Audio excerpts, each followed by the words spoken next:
রান্না ও আড্ডাতে তোমাদের সবাইকে স্বাগত জানিয়ে আমার রেসিপি শুরু করছি। আমার আজকের রেসিপি হলো পাঙ্গাস মাছের ঝোল। পাঙ্গাস মাছের ঝোল বানানোর জন্য আমি এখানে পাঙ্গাস মাছ নিয়েছি। মাছগুলোকে ভালো করে ধুয়ে নিয়েছি, লেবুর রস দিয়ে দুবার ধুয়ে নিয়েছি।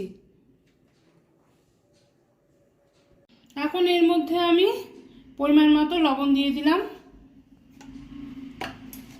পরিমাণ মতো হলুদ দিয়ে দিচ্ছি, আর এর মধ্যে এক টুকরো লেবু নিয়েছি, সেটা আমি চিপে দিয়ে দিচ্ছি। তাহলে পাঙ্গাস মাছের যে গন্ধটা থাকে সেটা থাকবে না। এর আগে আমি মাছগুলোকে ভালো করে ধুয়ে তারপর লেবুর রস দিয়ে দুবার আরও ধুয়ে নিয়েছি। এখন এর মধ্যে আমি সরষের তেল দেব। এই মাছে তেল দিয়ে মাখলে ফাটবে না, তেলে দিলে পরে। ভালো করে মেখে নিচ্ছি।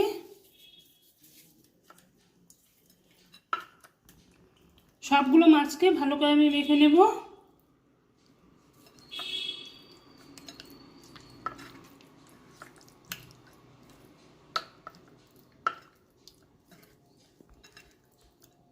মাছগুলো ভালোভাবে মাখা হয়ে গেছে।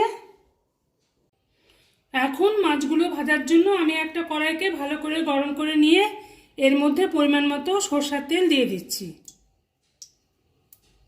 তেলটাকে ভালো করে গরম করে নেব।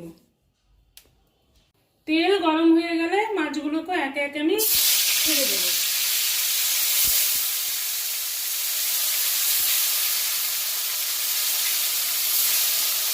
আমি চারটা করে দিচ্ছি। মাছের এক পাশ হয়ে গেছে, আমি উল্টে দিচ্ছি। এই পাশটাকেও ভালো করে ভাজতে হবে। মাছগুলো ভাজা হয়ে গেছে, আমি তুলে দেবো এবারে।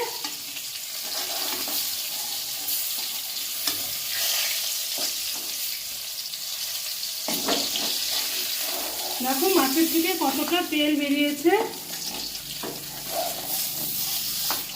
এই তেলে বাকি মাছগুলো ছেড়ে দেবো আমি।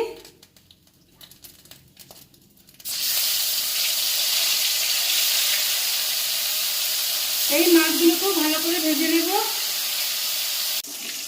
এই মাছগুলো ভাজা হয়ে গেছে, আমি তুলে নিচ্ছি।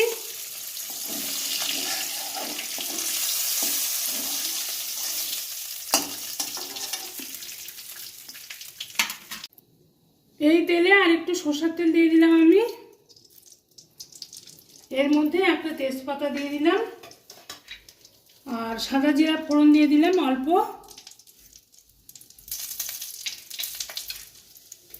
ফোড়নটা একটু নাড়াচাড়া করে নেব। নাড়াচাড়া করে এর মধ্যে দুটো পেঁয়াজ কুচানো আছে দিয়ে দিচ্ছি। পেঁয়াজটাকে ভালো করে ভেজে নেব আমি। পেঁয়াজ লাল লাল করে ভাজা হয়ে গেছে। এখন দুটো টমেটো কুচিয়ে রেখেছিলাম, সেটাও দিয়ে দিচ্ছি।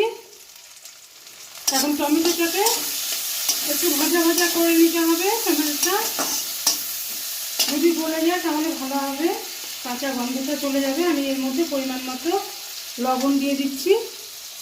পরিমাণ মতো লবণ দিয়ে দিলাম। টমেটো ভাজা ভাজা হয়ে গেছে। এখন এর মধ্যে মশলা দেব। 1 চামচ কাঁচা লঙ্কা বাটা, 1/2 চামচ ধনের গুঁড়ো, 1 চামচ আদা বাটা, 1/2 চামচ কাশ্মীরি লঙ্কার গুঁড়ো, 1/2 চামচের কম জিরে বাটা, রসুন বাটা 3 কোয়া। পরিমাণ মতো হলুদ গুঁড়ো দিচ্ছি, সামান্য একটু জল দেব। এখন মশলাকে ভালো করে কষিয়ে নিতে হবে। মশলা আর একটু কষাতে হবে। মশলা যত কষানো ভালো হবে তরকারির স্বাদ তত ভালো হবে। আমি আর একটু কষিয়ে নেব মশলাকে। মশলা ভালোভাবে কষানো হয়ে গেছে। এখন এর মধ্যে পরিমাণ মতো জল দিয়ে দেব।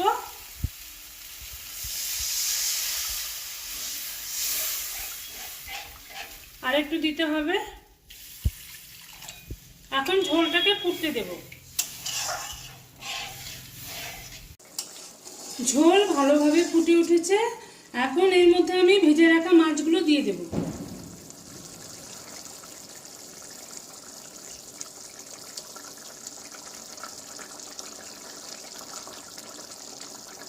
মাছগুলো দিয়ে ঝোলটাকে আরেকটু ফোটাবো আমি।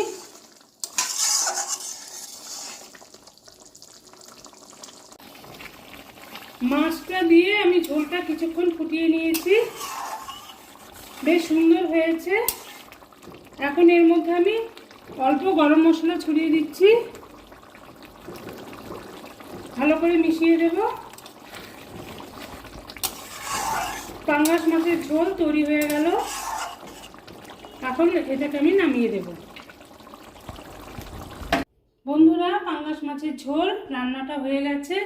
দেখো আমি বেড়ে দিয়েছি, কি সুন্দর দেখতে লাগছে, খেতেও কিন্তু ভালো লাগে। তোমরা অবশ্যই বাড়িতে এভাবে ট্রাই করবে আর আমার পাশে থাকবে। কাল আবার দেখা হবে।